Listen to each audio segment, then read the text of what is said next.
मैं Jagtar Singh Kapoori, all India media association जन जन की आवाज़ से के लिए मैं यहाँ बिलासपुर रेस्ट हाउस में आया हूँ। आज यहाँ पे हमारे माननीय अशोक शेरवाल जी आए हुए हैं, जो एससी सेल के प्रेसिडेंट हैं हरियाणा के, और पहले ये कुछ साल पहले ये बहुजन समाज पार्टी के भी हरियाणा के प्रेसिडेंट थे। इनसे मुलाकात करते हैं हम और इनसे कुछ पूछेंगे भी, सवाल भी पूछेंगे। पहले इनसे पूछ लेते हैं। सर, आप बहुत कोशिश कर रहे हैं, मैं देखता हूँ आपका हर वक्त आप मीडिया पे छाए हुए हैं। तो आज भी आपका सढौरे में प्रोग्राम था, यहाँ भी है बिलासपुर में, डिस्ट्रिक्ट यमुनानगर में, और आगे भी आपके प्रोग्राम हैं और इतने बहुत ज़्यादा सक्रिय हैं। सर, अभी तो इलेक्शन में बहुत दिन हैं, तो कैसे, क्या बात है सर? ये देखिए, सक्रिय होने का मतलब ये नहीं है कि हम चुनाव के दिनों में ही सक्रिय होते हैं।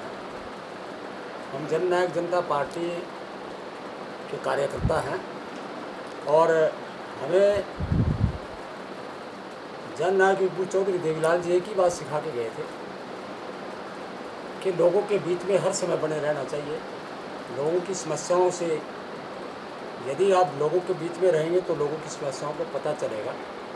घर बैठे किसी को समस्याओं का पता नहीं चलेगा। तो निरंतर लगातार मैं तकरीबन सन 1978 से ही लोगों के बीच में संपर्क बना के रखता हूँ। राजनेता कम हूँ, बल्कि समाज सेवक में ज़्यादा हूँ और समाज से ही जुड़ा रहा हूँ। तो मेरी तो यानी कि खून के, मेरे रगों में खून इसी चीज़ का है कि मैं लोगों के बीच में रहूँ और समाज की सेवा करूँ, और यही चीज़ हमें जननायक विभू चौधरी देवीलाल जी सिखा करके गए। तो चुनाव हो या चुनाव ना हो, आज हम सत्ता में हैं, भागीदारी है हमारी, सत्ता से बाहर रहते हैं हम, तब भी लोगों के बीच में रहते हैं। तो इसका तो कोई सवाल ही नहीं पैदा होता कि हम लोगों के बीच में ना रहें। तो सवाल ये हमारा एक कार्य यानी कि दायित्व बनता है कि हम 24 घंटे लोगों के बीच में बने रहें।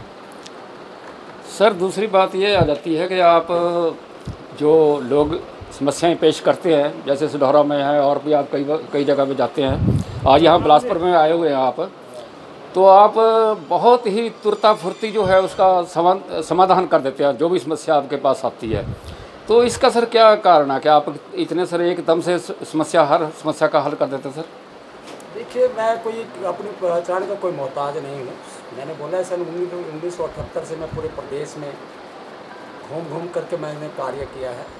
और आपने कहा था कि कुछ साल पहले बहुजन समाज पार्टी के प्रदेशाध्यक्ष थे। नहीं, मैं मार्च 2004 तक हरियाणा प्रदेश का बहुजन समाज पार्टी का प्रदेश अध्यक्ष था, और आज तो मुझे तकरीबन 19 साल हो चुके हैं प्रदेशाध्यक्ष थे वहाँ से।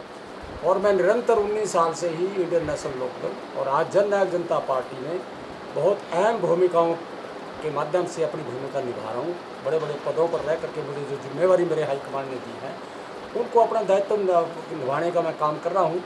और आपने कहा है कि भी आप कार्यों का निपटान करते हैं, कार्य को आज निपटान क्या है, लोगों की समस्याएं क्या है, गली की नाली की, कोई एसडीओ से लेवल की है, कोई जेई के लेवल की है, कोई डीसी की लेवल की, कोई एसपी के लेवल की है। तो इस चीज़ को लेकर के कोई भी यानी कि लोगों के बीच में हम बैठते हैं तो लोग समस्या लेकर के आते हैं। कोई डीसी से संबंधित होती है, कोई एसडीओ से संबंधित होती है, कोई एसडीएम से संबंधित होती है, कोई बीडीओ से संबंधित होती है। जो भी यानी कि लोकल बैठे हुए पदाधिकारी होते हैं, प्रशासन अधिकारी, उनके यानी कि उनसे रिलेटेड वो समस्या होती है। तो ऑफिसर से यदि हम समन्वय स्थापित बढ़ा करके रखेंगे तो निश्चित तौर पर प्रशासन उनका निराकरण करेगा, उनका समाधान करेंगे। हम फ़ोन करते हैं और हमें उसका पॉजिटिव रिस्पॉन्स मिलता है और हर समस्या का निदान मिलता है। और आज तो हम सरकार में भागीदारी है, तो उसका हमें बिल्कुल यानी कि लोगों का, हम समस्याओं से जो भी समस्या आती है उसका वहीं पर ही बैठ कर हम निपटारा करते हैं। सर, एक और आज जहाँ भी मैं सर्वे करता हूँ, देखता हूँ, तो आपके लिए बहुत सारा जो है रिस्पेक्ट है लोगों के दिल में, और जहाँ जहाँ मैं जाता हूँ पता करता हूँ, अशोक शेरवाल जी या जो मिसेस शेरवाल जी हैं, उनकी बात सर, जो गरीब आदमी है या जिनको मिला हुआ है, थोड़ा उनका हक मिलता है या उनको इंसाफ मिलता है, वो सर आपकी ही बात करते हैं। क्या बात है सर ये? देखिए, मैं संघर्ष की भट्टी से निकला इंसान हूँ। मैंने हमेशा संघर्ष से ही सब कुछ सीखा है और मैं हर समय संघर्ष में रहता हूँ। मैंने कोई सत्ता का सुख नहीं आज तक भोगा है।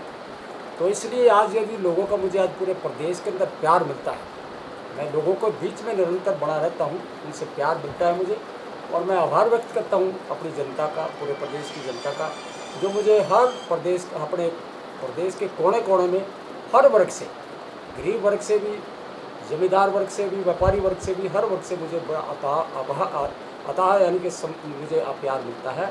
और इसका कारण है मैं यानी कि कोई राजनीतिक मेरा कोई बैकग्राउंड नहीं रहा है। मैं एक संघर्ष की भट्टी से निकला इंसान हूँ। मैंने एक संघर्ष के माध्यम से मैं आगे बढ़ा हूँ और आज यदि इस मकाम पर पहुँचा हूँ तो जैसा आपने कहा है, तो मैं लोगों के बीच में निरंतर लगातार 40 साल से लोगों के बीच में आज तक बना रहा हूँ और यही मेरी एक कार्यशैली है। लोगों से मैं बड़े प्यार से मिलता हूँ और प्यार देता हूँ, जैसे मुझे लोग प्यार देते हैं उनको प्यार से ही मैं उनका जवाब देता हूँ और लोगों को सेटिस्फाई करके मैं भेजता हूँ। जितना मेरे से हो पाता है वो मैं करता हूँ। इसीलिए लोगों का जुड़ने का कारण मेरा सबसे बड़ा यही है कि लोग मुझे प्यार करते हैं और उनसे ज़्यादा कहीं जा कर के मैं प्यार उनसे कहीं ज़्यादा करता हूँ। एक सर निवेदन है हमारा, ये कोटे हैं सर, जो डिस्ट्रीब्यूशन होता है सिस्टम है ये हमारा, उसमें अभी फ्री राशन मिल रहा है सर।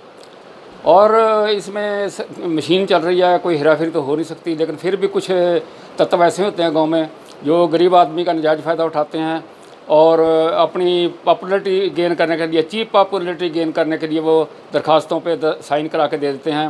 100 दरखास्त अगर गवर्नमेंट में जाती है, सरकारी ऑफिस में जाती है, तो उसमें से एक सच्ची होती है।